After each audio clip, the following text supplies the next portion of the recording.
Detective Comics number 7, written and art by Tony S. Daniels. The last issue left off with Batman finding that Snakeskin had attacked and possibly killed Charlotte, Bruce Wayne's girlfriend, kinda.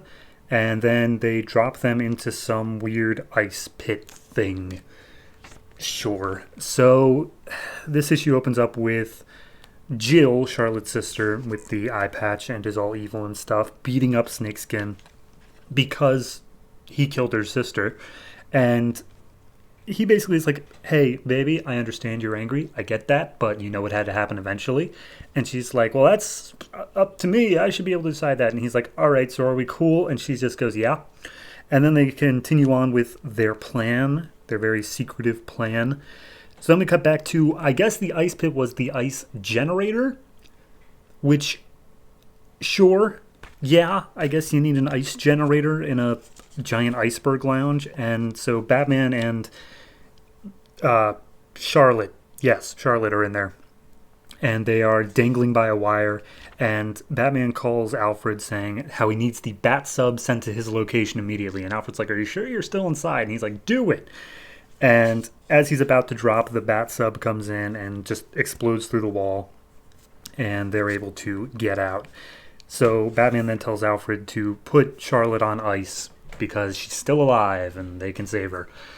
So then we cut back to Jill and Snakeskin, and apparently they've got plastic guns so that they can get through security, or at least Snakeskin does. And Jill gets a look at Snakeskin, and I guess his power is being able to change his face however he wants, but it ain't working, and he just looks like a monster right now. And she's like, this isn't going to work if you can't blend in the crowd. He's like, look, we're already too far into this. We just got to finish up the plan as best we can. She's like, all right, well, good luck. I'll take care of my end. So then he makes off for the iceberg lounge.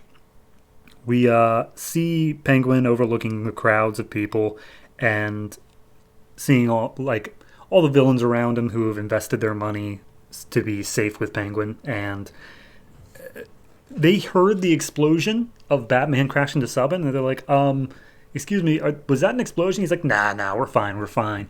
And then one of his assistants comes up and says, excuse me, sir, there's been a bomb threat at the casino. And she's like, yeah, no, everything's still fine. We're all good. And everyone's like, okay, maybe we should get in a bunker or something. It's like, no. I'm protecting your money. You guys are up on your own. He's like, all right, I'm getting pretty sick of Penguin now.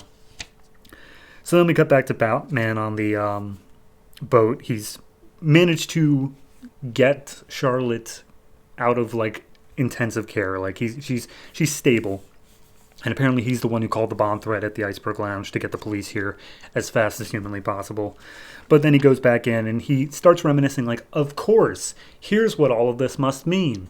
And apparently the person he was chasing 2 issues ago was actually Jill, and the person who killed the guy who was running the crime, the laundering thing, was also Jill. And she's just able to put this all together. And he just knows that it's Charlotte's long-lost sister as well. And I'm like, he says it like it's obvious. And I'm like, was it, though? I feel like Snakeskin would be the more obvious pick there, but whatever.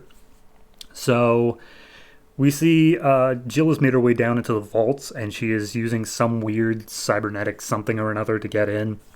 Meanwhile, Snakeskin is making his way to Penguin, and as he's making his way down into a bunker for safety, he confronts him, pulls out a gun, goes to shoot Penguin, and it backfires, and it blows up his own hand. And Penguin's like, see, this guy tried to kill me. All right, we're leaving now. And as he tries to do so, all the villains come up together and hey, look, we're backing out of our deal. We want our money back. Bye. We're done. So then we cut back to Jill, and Batman is confronting her as she's getting something out of some vaults. And she just, justifies herself. She's like, oh, I made a promise to never be anyone's victim, and blah, blah, blah. But then as she's being attacked by Batman, all those D-list villains show up, and they're like, oh, Batman, we'll take care of her ourselves because that was our money she was planning on stealing. And then Batman's like, oh, no, I'm not letting you take her either. She will face the law or whatever. And so Batman just starts blasting through all these D-list villains like they were absolutely nothing. And he tells them, like, hey, you honestly think Penguin would want to help you? Like, you guys are his competition. He's taking your money and playing you for fools. And he's probably going to kill you. And Mr. Combustible's like, wait, yep, I can sense that there's explosions nearby, or explosives.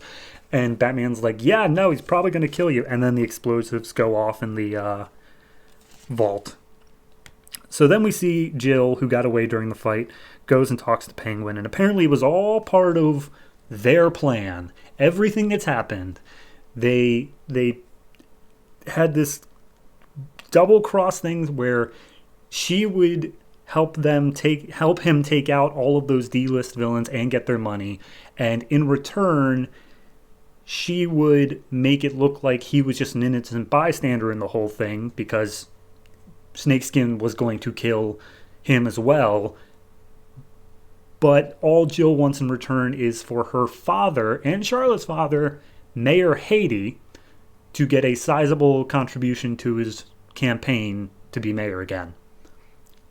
Because that's what it was all about. And at that point, Penguin double crosses her, is about to kill her, and then Batman comes in, takes out the security guy, or girl, and knocks out Penguin, and then says like, all right, well, you're going in, Jill. And she's like, you're not a cop. And she's like, does that ever stop me before?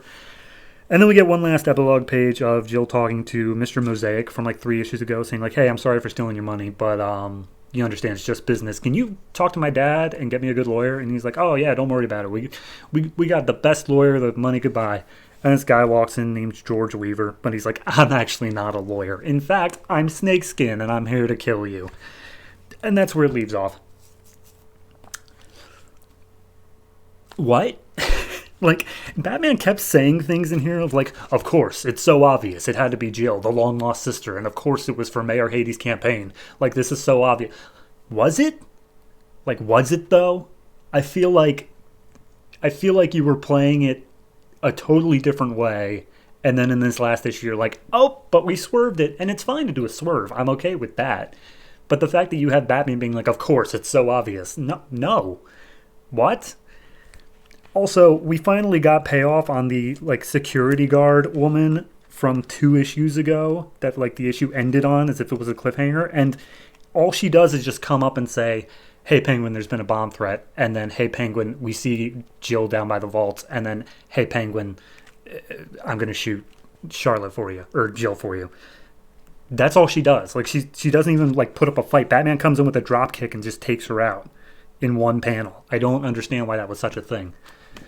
Regardless, I'm giving this issue a 6, and almost all of that relies on the fact that at least they managed to tie the issues together. Like, that first issue seems so completely unnecessary, but at least they brought it in of just like, no, actually it was part of the plan in order to get the criminals to put their money in with Penguin. Like, okay, fine, I guess. Ugh. So yeah, no, it's a 6, and I'm glad this arc is done, but I'm losing faith in Detective with every passing issue.